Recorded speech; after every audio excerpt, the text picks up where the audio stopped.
शांति।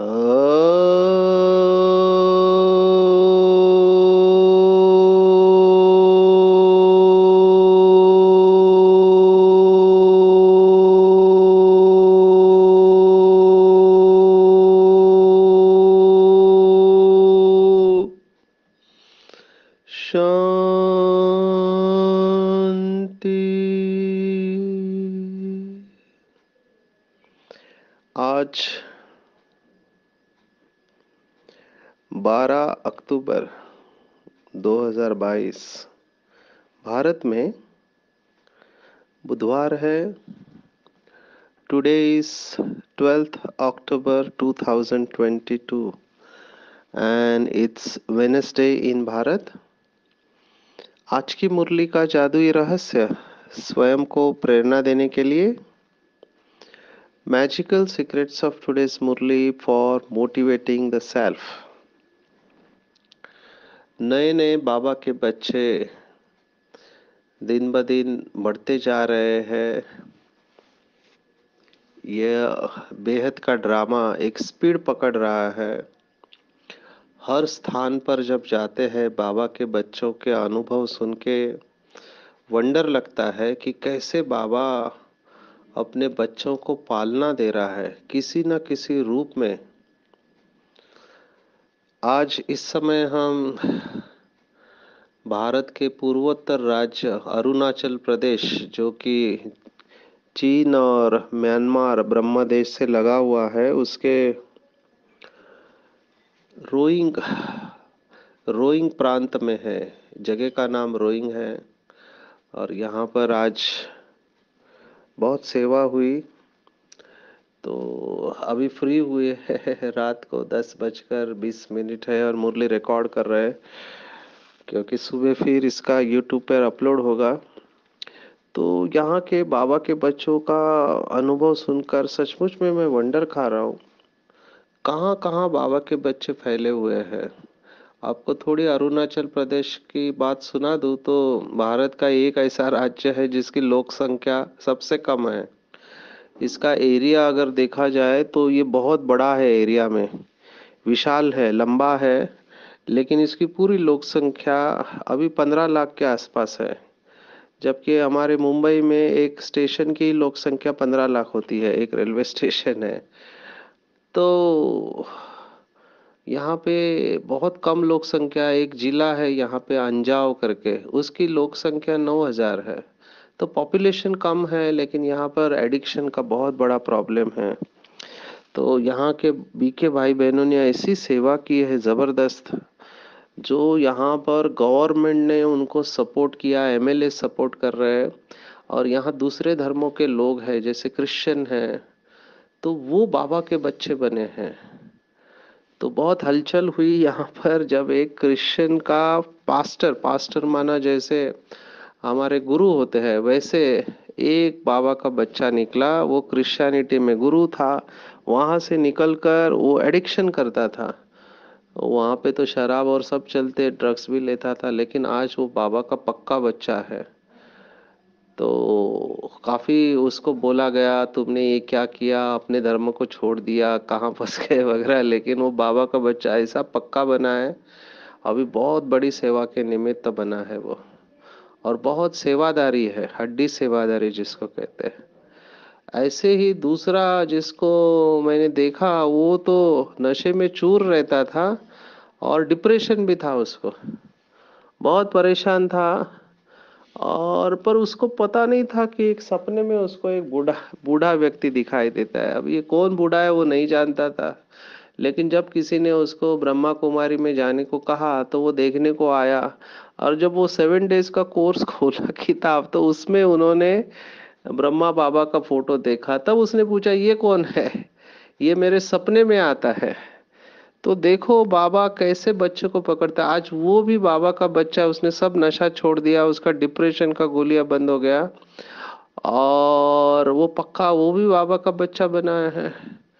तो ये अनुभव जब मैं सुनता हूँ तो वंडर खाता हूँ कि कहाँ कहाँ बाबा के बच्चे गए हुए हैं, और वहां से बाबा के बच्चे अपना वर्षा और अधिकार प्राप्त करने के लिए बाबा के पास आए हैं। तो आज की मुरली इसके साथ कनेक्टेड थी, इसलिए अनुभव आपको शुरुआत में सुनाया कि आज बाबा ने पूरा बताया है। अगर एक ही शब्द आज की मुरली में लो तो वो है कमाई। कमाई करनी है हमको। लौकिक में मैं देखता हूँ, अभी प्रोग्राम में भी इतने प्रोग्राम हम सेवा बाबा के करने के निमित्त है, तो लोग हमको यही बहाना देते हैं, कहते हैं कि हमारे पास टाइम नहीं है, हम बहुत बिजी है, लौकिक जॉब है, बिजनेस है, तो टाइम नहीं मिलता है। अभी गहराई से अगर सोचो आप, तो ये तो बहाना है जो कहते हैं हमारे पास टाइम नहीं है। एक्चुअली में गहराई में देखा जाओ तो टाइम सबके पास होता है। ऐसा कोई व्यक्ति नहीं जिसके पास टाइम नहीं है। तो जब कोई व्यक्ति कहता है कि मुझे सेंटर पर जाने का टाइम नहीं है या योग करने का टाइम नहीं है, तो ये समझ लेना चाहिए कि वो कुछ और कह रहा है। वो ये कह रहा है कि मुझे उसमें रुचि नहीं है, इंटरेस्ट नहीं है। क्योंकि जिसमें इंटरेस्ट होता है उसके लिए टाइम हम अपने आप निकाल लेते हैं। तो टाइम नहीं है ये बहाना हो गया। हम लौकिक में भी कंपनी में इसको स्वीकार नहीं करते। कोई कहता है कि मेरे पास टाइम नहीं है। हम तो लौकिक में इतने स्ट्रिक्ट थे। अभी वो पुराने संस्कार है, क्योंकि लौकिक में आपको रिजल्ट देना होता है ना। आपकी वो बातें नहीं सुनते हैं कि आप कितनी बड़ी बातें करते हैं, आप रिजल्ट क्या देते हैं वो इम्पोर्टेंट है। तो हमको एक मैनेजर ने कहा कि सॉरी सर, मैं वो काम कर नहीं पाया क्योंकि मेरे पास टाइम नहीं था। तो टाइम नहीं था तो ये हम एक्सेप्ट ही नहीं करते हैं, स्वीकार ही नहीं करते हैं। हमने उसको कहा कि आपकी ज़रूरत नहीं है हमको, क्योंकि आप ये कहो कि मैं कहीं और गया था, मैं पिक्चर देख रहा था। टाइम नहीं, ऐसा नहीं हो सकता, आप कुछ तो करते होंगे। तो जब कोई व्यक्ति कहता है कि मेरे पास समय नहीं, तो वो ये कह रहा है कि मेरे उसकी प्राथमिकता नहीं थी, वो मेरी प्रायोरिटी लिस्ट में नहीं था। तो हमको अपने आप से ये सवाल पूछना चाहिए, क्या मेरी प्रायोरिटी लिस्ट में, मेरी प्राथमिकता में ज्ञान योग है, या मेरी प्राथमिकता ये दूसरी है। हिंदी में बहुत अच्छे शब्द है, कई बार अंग्रेजी शब्द अच्छे, कई बार हिंदी शब्द अच्छे होते हैं। तो हिंदी में ऐसे कहते हैं कि लोग भगवान से चाहते हैं, भगवान को नहीं चाहते हैं। भगवान को याद इसलिए करते हैं कि भगवान से हमको कुछ मिलेगा। तो भगवान से गाड़ी मिले, बंगला मिले, धन मिले, बच्चा मिले, प्रसिद्धि मिले। अभी ये मैं कामाख्या टेम्पल जो गया था, आपको सुना है, आसाम में गुवाहाटी में बहुत फेमस है कामाख्या टेम्पल। वहां पे सब मनोकामनाएं पूर्ण करने के लिए आते, जो भी उनकी मनोकामनाएं होती है। कामेश्वरी देवी कहते, कामना पूर्ण करने वाली कामाख्या देवी। तो कामनाओं को लेकर आते हैं कि हमारी ये कामना है, वो कामना है। तो लोग भगवान से चाहते हैं, भगवान को नहीं चाहते हैं। तो लेकिन अनुभव कब होता है, जब हम भगवान को चाहने लगते हैं। तो को जब है तो से अपने आप हो जाता है। से के पीछे पड़ने की जरूरत नहीं जब को हमारे साथ है। तो भगवान को चाहना है, ना कि भगवान से चाहना है। वो अपने आप मिल जाता है। तो यही बात आज की मुरली में आई है कि जिस्मानी कमाई के लिए हम कितना टाइम देते हैं। दिन भर जिस्मानी कमाई के लिए, अगर आप देखो टिपिकल अभी मुंबई का लाइफ देखो, सुबह उठ के टिफिन बनाने में, नाश्ता बनाने में, करने में, ट्रैवलिंग में हमारी कितनी एनर्जी जाती है। 2 घंटा एवरेज ट्रैवलिंग में जाता है, और 2 घंटा जाने का, 2 घंटा आने का, और 8 घंटा ड्यूटी करने का। तो 12 घंटे हम किस लिए दे रहे हैं? तो लौकिक कमाई के लिए। चलो ठीक है, आपने दिया, जरूरी है, जिम्मेवारी है, घर को चलाना है, जिम्मेवारी है। तो लेकिन फिर ये कमाई हम तो यहाँ छोड़ के जा रहे हैं ना। ये कमाई साथ में नहीं जाएगी हमारे। तो साथ में जो कमाई जाने वाले उसके लिए कितना टाइम दे रहे हैं, ये भी तो जरूरी है ना। बैलेंस में चलना चाहिए। तो बाबा ने हमेशा कहा है, भगवान कहता है कि भले बच्चे शरीर निर्वाह तो आप जरूर काम करो, 8 घंटा दो, लेकिन बाकी समय तो मेरे को दो ना। इसलिए बाबा ने कहा 8 घंटा कम से कम हमारा योग होना चाहिए, 1/3। अभी इसके पीछे भी सूक्ष्म मनोविज्ञान है। क्योंकि हमारा खाने पीने में और सोने में 8 घंटा जाता है, 8 घंटा हम ड्यूटी करते हैं, बाकी के 8 घंटा हम क्या करते हैं उसके ऊपर सब कुछ डिसाइड है। तो अगर 1/3 मेरा अगर मैं परमात्मा में देता हूँ 24 घंटों में से, तो 1/3 टाइम का बाकी के 2/3 के ऊपर असर आता है। 1/3 जो है उसका बाकी के 2/3 उसके ऊपर असर आता है। और धीरे धीरे आपको ये पता चलेगा कि ये जो 8 घंटा लौकिक है काम करते हैं, वो भी अलौकिक बन जाता है जब हमारी अवस्था अच्छी होती है। तो धीरे धीरे जब ये 8 + 8 16 घंटा अलौकिक हो जाते हैं, तो बाकी के 8 भी बचना मुश्किल है, क्योंकि ये 16 घंटे का बाकी के 8 घंटों के ऊपर असर होता है। जो बाबा ने कहा कि आप नींद में भी कमाई कर सकते हैं, पर ये बहुत ऊंची अवस्था है, योग निद्रा जिसको कहते हैं, कि आप सोए हुए हो लेकिन आप योग में हो। ये मम्मा और बाबा का प्रैक्टिकल एक्सपीरियंस है, वैलिडेटेड बाय गॉड हिमसेल्फ। बाबा ने मुरली में कहा है कि मम्मा और बाबा का योग इतना अच्छा था कि वो नींद में भी कमाई करते थे, और सबसे ज्यादा कमाई उन्होंने नींद में किया हुआ है। सोचो कितनी श्रेष्ठ अवस्था हो गई। माना वो बिस्तर पर जाते ही डिटैच हो जाते हैं, बिस्तर पर गए माना मर गए, डिटैच हो गए परम धाम में स्थित, और जितना घंटा वो बिस्तर पर है उनकी कमाई हो रही है।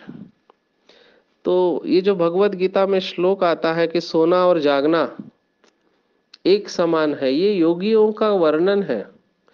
योगी हमेशा जो योग में रहते हैं, हमने भगवत गीता के 6ठे अध्याय में देखा, 46 वर्ष 46वां श्लोक, तस्माद् योगी भवार्जुनः, हे अर्जुन तुम योगी बनो। तो योगी माना वो नहीं जो आज के मुरली में बाबा ने बहुत कड़ा शब्द इस्तेमाल किया है। अभी बाबा के कई सारे बच्चे प्राणायाम योगासन वगैरह सिखाते हैं, उनको थोड़ा फील होगा, लेकिन बाबा ने उसका राज बताया कि हठ योग और राजयोग में फर्क है। आज बाबा ने हठ योगी को बहुत कड़ा शब्द इस्तेमाल किया है, तो उसको भाव समझ लेना चाहिए। बाबा ने आज के मुरली में कहा हठ योग भी एक प्रकार की हिंसा है। अभी इसको अच्छी तरह समझना है, हिंसा बाबा ने शब्द क्यों कहा हठ योग को, कि हठ योग में क्या होता है कि हम हठ से कोई आसन करते, हठ पूर्वक जाते हैं उसमें, तो उसमें तकलीफ होती है। पैर, एक पैर के ऊपर खड़ा रखो या दोनों पैर ऊपर रखे, है ना, हठ योगी कई सारे कड़े आसन करते हैं, तो उसमें क्या होता है, शरीर को तकलीफ होती है। तो शरीर को तकलीफ देना माना आत्मा को तकलीफ देना। बाबा को उपवास भी अच्छा नहीं लगता है कि जो उपवास करते हैं, अभी उपवास अंडर गाइडेंस करे तो अच्छा है, शरीर को तकलीफ नहीं देना चाहिए, क्योंकि शरीर एक बहुत अच्छा साधन है। शरीर में फंसना भी नहीं है ना, न शरीर में फंसना है न शरीर को तकलीफ देना है, लेकिन शरीर को युक्ति युक्त, हमने भगवत गीता में श्लोक देखा, युक्ताहार विहारस्य, माना युक्ति युक्त आहार विहार दिनचर्या हमारी रखनी चाहिए, ताकि शरीर के द्वारा हम श्रेष्ठ पुरुषार्थ कर सके। बाबा ने तो मुरली में यहाँ तक कहा है कि भले आपका शरीर बीमार है, आपके घुटने में दर्द है, कमर में दर्द है, सिर में दर्द है, जो भी जैसा भी शरीर है, आपको जो भी बीमारी है, फिर भी आप शरीर की महिमा करो कि बलिहारी इस शरीर की, कि इस शरीर के द्वारा हमको भगवान मिला। तो ये कोई मामूली शरीर नहीं है, ये शरीर हमारे 84 शरीर में सबसे श्रेष्ठ भाग्यवान शरीर है। इवन देवताओं से भी भाग्यवान ये शरीर है। भले पतित है, पतित दुनिया में पतित तत्वों से बना हुआ है, लेकिन ये शरीर क्यों भाग्यवान है, क्योंकि इस शरीर के द्वारा ही हमको शिव बाबा का अनुभव हो रहा है।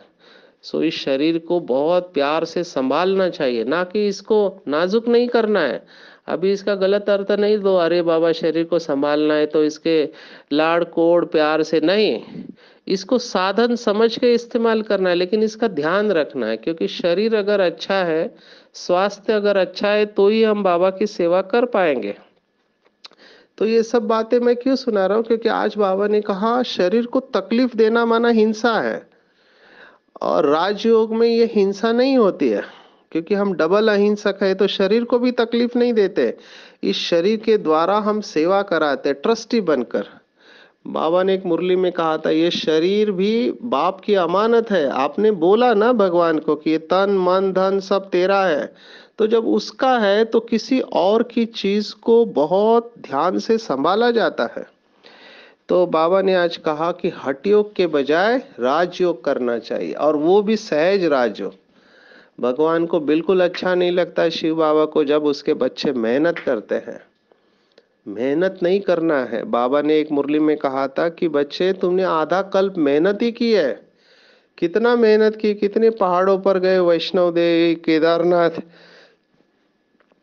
कितनी तीर्थ यात्रा की है, कितने गुरु किए, कहाँ कहाँ नहीं गए होगे, किस मंदिर में, किस गुरु के पास, पता नहीं कौन से धर्म में क्या क्या किया, कितने उपवास किए, शरीर को कितना कष्ट दिया आपने, लेकिन मिला क्या? इतना करने के बाद भी, यज्ञ तप दान पुण्य करने के बाद भी भगवान नहीं मिला। तो बाबा कहता है कि इतने जन्म तो आपने मेहनत किए, लेकिन अभी अभी मैं तुमको मिल चुका हूँ, तुमको सर्वोच्च प्राप्ति हो चुकी है।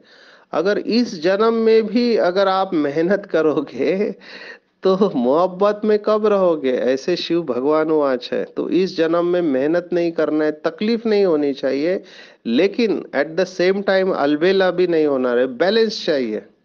ना आलसी बनना है, नहीं तो आप बोलेंगे बाबा ने कहा मेहनत नहीं करो तो आराम पसंद बन जाएंगे, वो भी गलत है।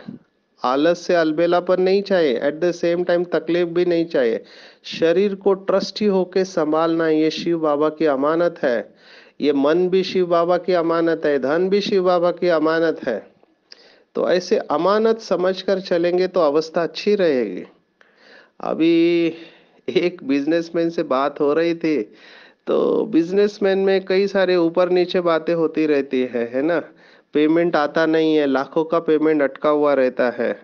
तो बिजनेसमैन सुना रहा था, जब कोई बिजनेस में लॉस होता है या पैसे आते नहीं है, तो मैं बाबा से बात करता हूँ, बाबा ये सब आपको दिया हुआ है, तुम जानो, नुकसान हुआ तो तुम्हारा, फायदा हुआ तो तुम्हारा, वो डिटैच हो जाता है।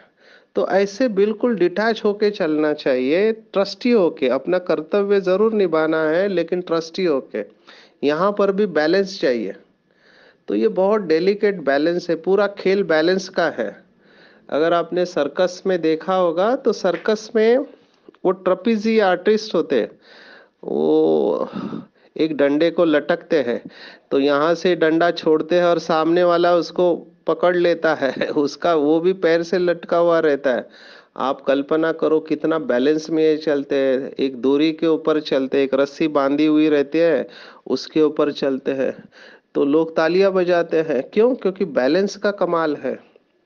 तो यहाँ पर भी ईश्वरीय जीवन में बैलेंस चाहिए, बहुत सारी चीजों का बैलेंस चाहिए। जैसे अभी सुनाया है ना, लौकिक अलौकिक का बैलेंस चाहिए। और धीरे धीरे जितना हम अलौकिकता हमारे अंदर आते जाएगी, लौकिक कुछ रहेगा ही नहीं। ये शुरुआत में करना पड़ता है। तो जॉब, तो आज की मुरली यही है, कह रहे हैं कि बच्चे, आप कमाई तो करते हो, लेकिन कौन सी कमाई आपकी ज्यादा है? पहले तो बैलेंस में चलो, लौकिक कमाई भी करो, लेकिन अलौकिक कमाई भी करना चाहिए। और अगर टाइम मिले आपको, आप निकाल पाओ, आपकी प्रायोरिटी बदल जाए, तो आप डेफिनेटली रूहानी कमाई में लग जाओ, क्योंकि ये कमाई जन्म जन्मांतर की है। एक जन्म की कमाई के लिए हम इतना समय देते हैं, तो पूरे कल्प की कमाई के लिए, 84 जन्मों की कमाई के लिए कितना समय देना चाहिए? तो आज की पूरी मुरली में बाबा कह रहा है, बच्चे रूहानी कमाई पे बहुत बहुत ध्यान देना है। देखो, भगवान कह रहा है ध्यान देना है, हम समझ रहे हैं, बहुत ध्यान देना ये भी समझ रहे हैं, लेकिन बाबा कहता है बहुत बहुत ध्यान देना है। क्यों ध्यान देना है भैया? क्योंकि सिर पर विकर्मों का बोझा है, वो भी बहुत है, इसलिए टाइम वेस्ट नहीं करना है। जैसे लौकिक बिजनेसमैन होते हैं ना, वो अपना टाइम वेस्ट नहीं करते, उनका सेकंड सेकंड का फिक्स रहता है कि आज ये मीटिंग है, इसके बाद ये मीटिंग है। वो सेक्रेटरी बताते हैं उनको, सर पहले यहाँ जाना है, फिर यहाँ जाना है, फिर यहाँ जाना है, यहाँ लंच में इतना टाइम है, टी में इतना टाइम है, फिर रात को इधर है, यहाँ से आपकी फ्लाइट है, आप यहाँ से उस कंट्री जाओगे, उस कंट्री में उस कंट्री जाओगे। तो उनका पूरा शेड्यूल फिक्स रहता है उनके पास। वो डायरी में ही नोट करके रखते हैं कि यहाँ इतने बजे है, ट्रैवलिंग में इतना टाइम जाएगा। और उनका यहाँ तक रहता है कि फ्लाइट में भी वो प्लानिंग करके रखते हैं कि मेरा फ्लाइट में 2 घंटे का फ्लाइट है, उसमें ये काम मैं करने वाला हूँ। तो वो अपना टाइम वेस्ट नहीं करते हैं, और वो भी हद की कमाई है। कितना कमाई करते होंगे हद के बिजनेस में, लाखों करते होंगे या करोड़ों करते होंगे, हमारे जैसी तो कमाई नहीं है ना। हमारी तो कदमों में पद्मों की कमाई है, इतना कोई कमाई कर नहीं सकता। तो बाबा ने कहा, भगवान कह रहा है हमको कि बच्चे टाइम वेस्ट नहीं करना है। ये रियलाइजेशन किसको आएगा? जिसको योग में श्रेष्ठ अनुभव होगा। जब आपको योग में श्रेष्ठ अनुभव होने लगता है ना, बाकी सब आपको फीका लगने लगता है। अगर अभी आपको बाकी सब अच्छा लग रहा है तो समझने का अभी तक हमको योग में अच्छा अनुभव नहीं हो रहा है। इसलिए तो बाहर की दुनिया की तरफ, पुरानी दुनिया, पुराने शरीर, पुराने साधन, इसमें बुद्धि क्यों जा रही है? क्योंकि योग में प्राप्ति का अनुभव नहीं है। जैसे आपको प्राप्ति का अनुभव योग में होने लगेगा, आप ज्यादा से ज्यादा योग में रहना पसंद करोगे। क्योंकि आपको रियलाइजेशन होगा कि योग में इतनी कमाई है कि मैं एक जगह पे बैठे हुए बहुत कुछ कर सकता हूँ। लॉ ऑफ अट्रैक्शन कहते हैं लौकिक दुनिया में। आप अपनी योग की शक्ति से सभी चीज, व्यक्ति, इनके ऊपर कमांड कर सकते हैं। आप संकल्प करो, वो आदमी, आत्मा आपके सामने आ जाएगा। आप संकल्प करो, वो चीज आपको आ जाएगी। पहले से ही आपको पता चल जाएगा आगे क्या होने वाला है। ये सब पावर्स योग से आते हैं। इसलिए टाइम को वेस्ट नहीं करना है, ज्यादा से ज्यादा रूहानी कमाई करनी है। जिसको बाबा ने कई मुरली में कहा, बच्चे सफल करो, सफल करो, सफल करो। ये मंत्र मुझे बहुत अच्छा लगता है। सफल करो, सफल करो, सफल करो। आपके पास जो कुछ भी है उसको ईश्वरीय सेवा में सफल करो। अगर आपका शरीर अच्छा है, हाथ पैर ठीक है, तो सेवा में लगाओ शरीर को। बहुत सारी माताएं मैं देखता हूँ सेंटर पर आके सेवा करती है, भाई करते हैं सेवा। तो तन से सेवा करो। समझो आपका तन अच्छा नहीं, बीमार है, तो आपका मन अच्छा है, आपका दिल अच्छा है ना? तो मन से सेवा करो। मन से हर एक के प्रति शुभ भावना रखो कि सभी सुखी हो जाए, सभी के दुख दूर हो जाए, है ना? ये मन से सेवा करो। अगर आपके पास धन है तो आप अपने धन से सेवा करो, उसको ईश्वरीय सेवा में लगाओ, है ना? आपके पास समय है तो समय दो, श्वास को सफल करो, संकल्प से सेवा करो। तो तन मन धन समय श्वास संकल्प सफल करते जाओ। तो सफल करो और सफलता पाओ, ये स्लोगन अपने बुद्धि में फिट कर देना। सफल करना, सफलता पाना है। सफलता बहुत सरल है, सफल करते जाओ हर सेकंड। और जो पक्के बिजनेसमैन होते हैं ना, वो एक भी सेकंड वेस्ट नहीं करेंगे और उनकी याद निरंतर रहती है। ऐसे बाबा के योगी बच्चे और ऐसे रूहानी कमाई करने वालों के लक्षण बाबा ने क्या बताया, बहुत सुंदर है, बहुत धारणा की बातें हैं। कि पहली बात बाबा ने कहा कि वो कभी भी झरमुई झगमुई में अपना समय बर्बाद नहीं करेंगे। अंडरलाइन है। और ये मैं अभी अनुभव से आपको कह सकता हूँ कि आर्गुमेंट में, झगड़ा करने में, डिफरेंस ऑफ ओपिनियन, मतभेद में कुछ होता नहीं है। आप इन सब बातों को छोड़ के आपको रियलाइज होगा कि ये सब वेस्ट ऑफ टाइम है, अपनी अवस्था खराब करने का तरीका है। अभी धीरे धीरे जैसे आप आगे बढ़ोगे आपको पता चल जाएगा कि दूसरों को बदलने में एनर्जी वेस्ट नहीं करना चाहिए, क्योंकि लोग वही करते हैं जो उनको ठीक लगता है। हमारे कहने से कोई नहीं बदलता, न बदलेगा अभी, क्योंकि अभी ऐसा समय है कि बातों से लोग नहीं बदलेंगे। केवल बदलने का एक ही तरीका है, शुभ भावना और शुभ कामना। इसलिए आर्गुमेंट में नहीं जाना, नो डिबेट। किसी के साथ डिबेट करना ही नहीं है, क्योंकि उसमें एनर्जी बहुत जाती है। समय बर्बाद नहीं करो। भले शरीर निर्वाह अर्थ आप जॉब करते हैं, लेकिन रूहानी कमाई में भी समय लगाओ। और ऐसे बाबा के बच्चे सुबह सुबह उठकर बाप को बड़े प्यार से, प्रेम पूर्वक, विधि पूर्वक, याद पूर्वक बैठेंगे अमृत वेला। और ऐसा अनुभव होगा कि जैसे उड़ रहे हैं, उड़ने का अनुभव होगा। और ऐसे बाबा के बच्चे डेफिनेटली रहम दिल होंगे। सबसे पहला रहम खुद के ऊपर। क्या रहम करेंगे कि मेरे सिर के ऊपर पापों का बोझा है, और अब नहीं तो कब नहीं, मुझे अपने 20 नाखूनों का जोर लगाना है। भले मैं अभी इस अंतिम जन्म में माता हूँ, बहन हूँ, भाई हूँ, कुमार हूँ, कुमारी हूँ, जो भी मुझे ड्रामा में रोल मिला है मैं उसको बहुत अच्छी तरह से प्ले करूंगी और ज्यादा से ज्यादा बाप समान रहम दिल बनकर खुद के ऊपर और सर्व के ऊपर रहम करके बाप का परिचय सबको दूंगी। तो ये लक्षण है रूहानी कमाई वाले। और जो कमाई करता है वो खुश रहता है। अगर मैं खुश नहीं हूं तो समझना चाहिए कि मेरी कमाई नहीं हो रही है। आप देखो जिनकी कमाई होती है वो कितने खुश रहते हैं। तो जितनी कमाई आप करेंगे उतना आप खुश होंगे। मुझे पूछते हैं आप इतना क्या घूमते रहते हो क्योंकि 30 दिन में 25 दिन घूमना शरीर के ऊपर इफेक्ट आता है। अभी देखो रात का टाइम हो गया, अभी मैं मुरली रिकॉर्ड कर रहा हूँ, इसके बाद सोऊंगा। उसके बाद सुबह वापस अमृत वेला उठना है और फिर दिन भर भागना है। लेकिन ये क्यों कर रहा हूँ? क्योंकि इसमें कमाई है, खुशी होती है। कोई आत्मा मुझे व्हाट्सएप भेजती है कि मुरली रहस्य पढ़ने से मुझे उमंग उत्साह आ गया, पहले मैं ये नहीं थी, निराश थी, समझ में नहीं आता था बंधन कैसे कटे। अभी ये सुन के खड़े हो जाते हैं। तो हमारे लिए कमाई है ना, दुआ ही मिलती है। हर टर्न में बाबा से मिलने जाते थे तो लोग मुझे वहां पर भी बोलते थे क्या हर टर्न में जाना है, आज तो बाबा तो आप टीवी पर भी देख सकते हैं। बात तो ठीक है, लेकिन जो मधुबन का वायुमंडल है, मधुबन का वाइब्रेशन है, उसको मैं शब्दों में वर्णन नहीं कर सकता। मुझे बहुत सारे लोग बोलते थे आप एमडी करो, आप इतने पढ़े लिखे हैं, ये तो बाद में भी किया जा सकता है। मैंने कहा बिल्कुल ठीक कह रहे हैं आप, लेकिन क्या आप मेरे को गारंटी देंगे कि मैं एमडी करते वक्त शरीर नहीं छोड़ूंगा या बाद में मैं रहूंगा अच्छी तरह से, मेरी बुद्धि बदल नहीं जाएंगे? इसका कोई गारंटी नहीं ना। तो अभी बुद्धि काम कर रही है, हाथ पैर काम कर रहे हैं, तो क्यों नहीं मैं 20 नाखूनों का जोर लगाऊं? और आज वही लोग मुझे कहते हैं कि सचिन भाई आपने बहुत अच्छा किया तो लोग अपना ओपिनियन भी देते हैं, बाद में बदलते भी है। आपको अपना डिसीजन लेना चाहिए। तो मैंने अपना डिसीजन ले लिया कि मुझे बाबा की सेवा में फुल टाइम देना है और जिम्मेवारी बाबा की है।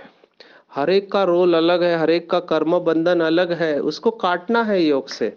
बंधन है बोलने से बंधन नहीं छूटता ना, योग से बंधन को काटना है।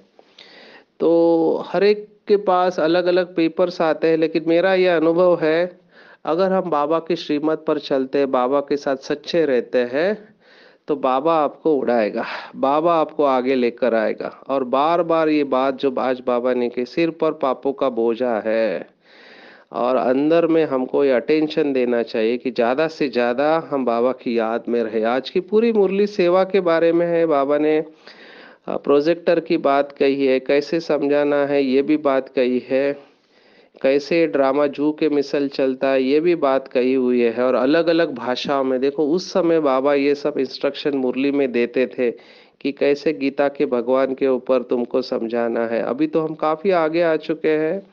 तो हम ब्राह्मण चोटी स्वदर्शन चक्रधारी है, नशे में रहना है, ईश्वरीय संप्रदाय की मैं आत्मा हूँ, बिजी रहना है रूहानी सर्विस में और सच्चे सच्चे तपस्वी बनना है।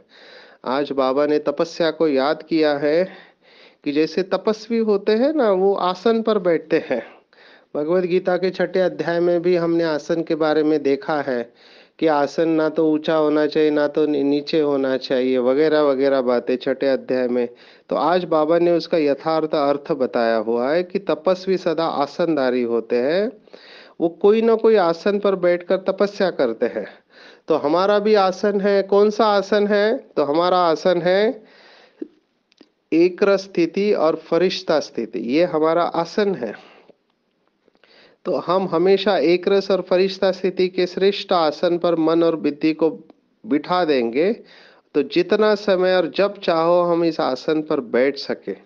तो ऐसे श्रेष्ठ स्थिति कर आसन पर बैठने वाले भविष्य में राज्य का सिंहासन प्राप्त होता है। तो चेक करेंगे, अपने आप को नंबर दे सकते कि दिन भर में मैं कितना समय तक फरिश्ता या एक स्थिति के श्रेष्ठ आसन पर स्थित होता हूं। तो आपको पता चलेगा कि भविष्य में आपको राज्य सिंहासन मिल रहा है या नहीं मिल रहा है। तो ऐसे बाबा के योगी बच्चे, योग्य बच्चे होते हैं, वो एक दूसरे को सम्मान देकर चलते हैं, एक दूसरे के विचारों को अपने विचारों से मिलाकर चलते हैं। डिफरेंस ऑफ ओपिनियन में अगर दे एग्री टू डिसएग्री, माना वो समझते हैं कि इनका सोच अलग है, मेरा सोच अलग है, लेकिन अलग अलग मत होते हुए भी वो साथ में चलते हैं, सर्वों को सम्मान देते हैं। और ऐसे ही बाबा के बच्चे ही माननीय बनते हैं, सर्व को सम्मान देने वाले ही मान्य बनते। तो आज पूरा दिन हम ध्यान में रखेंगे एक ही स्लोगन, सफल करो, सफल करो, सफल करो, सफल करो और सफलता पाओ। रूहानी कमाई करनी है और करानी है। सिर पर विकर्मों का बोझा है, इसलिए जितने हो सके बाबा की याद में रहना है। अलग अलग आसन के ऊपर स्थित कर कर अपने को श्रेष्ठ स्थिति में रखना है। तो ऐसे श्रेष्ठ स्थिति में रहने वाले बाबा के बच्चे भविष्य में विश्व राज्य अधिकारी बनते हैं। अच्छा, ओम शांति।